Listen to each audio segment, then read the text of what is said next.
তো আজকে রান্না হচ্ছে কাঁকরোল আলু চিংড়ি মাছের তরকারি। এখানে হচ্ছে চিংড়ি মাছ, কাঁকরোল, আলু, পেঁয়াজ কুচি, টমেটো বাটা, আর রয়েছে হলুদ গুঁড়ো, লঙ্কার গুঁড়ো, নুন, চিনি, ধনে গুঁড়ো আর কালো জিরে। তো এই চলো রান্নাটা শুরু করা যাক। তো এখানে সর্বপ্রথম কড়াইতে তেল নিয়ে নেওয়া হলো।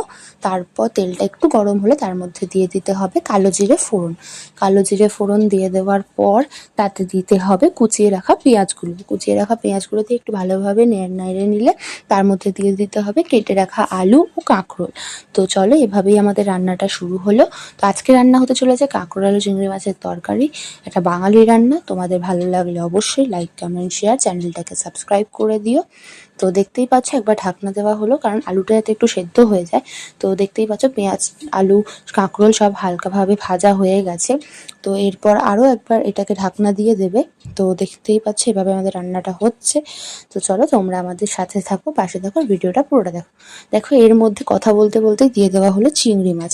তারপর দিয়ে দেওয়া হলো সমস্ত মশলাপাতি, অর্থাৎ লঙ্কার গুঁড়ো, হলুদ গুঁড়ো, নুন, চিনি আর ধনে গুঁড়ো সব একসাথে দিয়ে দেওয়া হলো। দিয়ে তার মধ্যে দিয়ে দেওয়া হলো সামান্য পরিমাণ জল।